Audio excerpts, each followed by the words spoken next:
I'm Jason Barnett.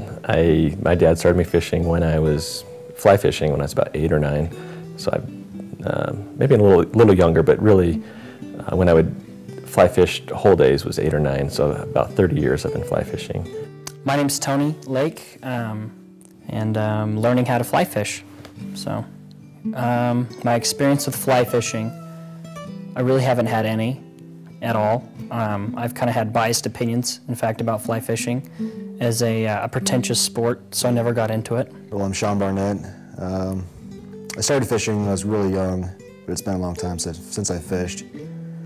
Fly fishing, I probably haven't fished fly fishing since 6 years ago. Fishing's a real outlet for me. It's nice to get away and not think about anything and just focus on the cast and what I'm using and just kind of get lost in that. I realize I have a lot to learn, but that's the best part. It's like you never really conquer fly fishing. You're always learning something new. It's gonna take a while for me to get back into it. Yeah, I was excited to give it a shot and try it. A lot of people consider the North Platte in Wyoming either the best or one of the best fly fishing rivers in North America. So we thought it'd be a good place to go. I guess from what I've heard, like I said, I'm not a big fly fisherman, but where we went, the Miracle Mile up in the North Platte, I guess if Pebble Beach is like the pinnacle of golfing, this would be that for fly fishing. 4 of us packed up the truck, got our fishing stuff, grabbed some camera equipment, went out for a few days. Well, it started off good. We started driving pretty early in the morning. About an hour from here, maybe a little more than an hour, we started seeing a bunch of deer and saw some antelope. We actually saw a pack of wolves, which was unbelievable to me. We saw some golden eagles. Then we got to the campsite mid-afternoon, set up camp pretty quickly. It was pretty cold, but the wind was also blowing about 30 miles an hour, so it made fishing pretty tough. Wasn't anticipating sub-zero weather, but nevertheless, I was excited to go fly fishing. Well, the North Platte is amazing. We fished the Miracle Mile between Pathfinder and Seminole Reservoir. We hit some good holes. Never saw a lot of fish rising, but it's the middle of the winter. I'm sure they're just fishing on or feeding on nymphs, and if they're larger minnows or whatever. We tried everything. Tried every pattern. We did surveys of what was on the bottom. Turned over rocks. Used a little net to catch the bugs. Found stoneflies, mayflies, aquatic worms. We tried all of them. Fished with light leader. Fished with big streamers. Fished quick. Had a few hits. Sean's in a good spot.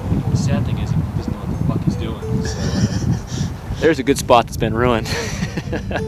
But the fishing was really tough. Great way to start off a fishing show. Spent more time gathering wood actually than fishing on the whole day that we were there.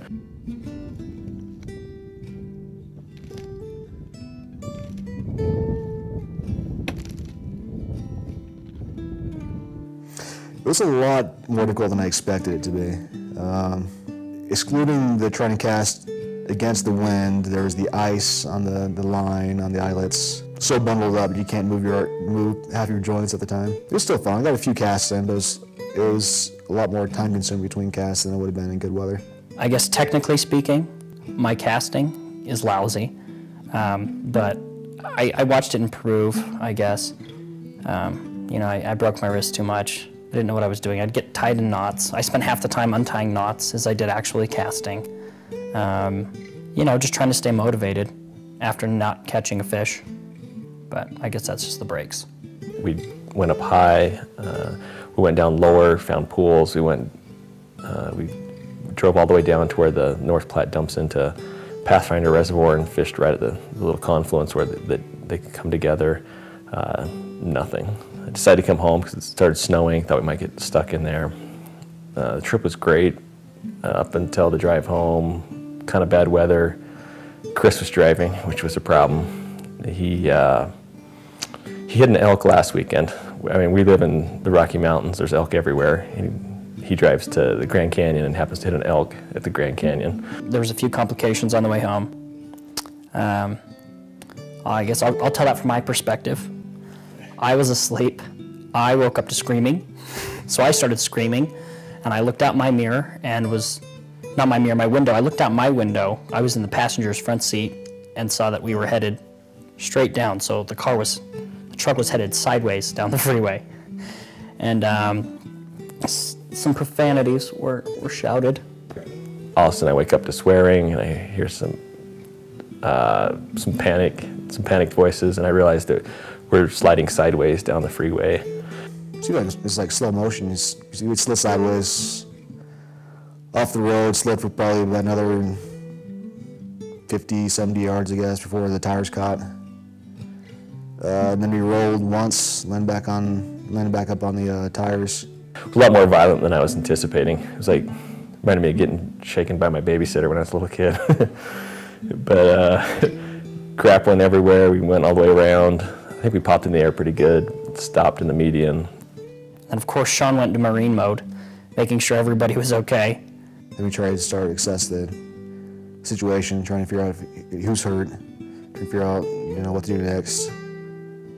And then we worked pretty quickly from there.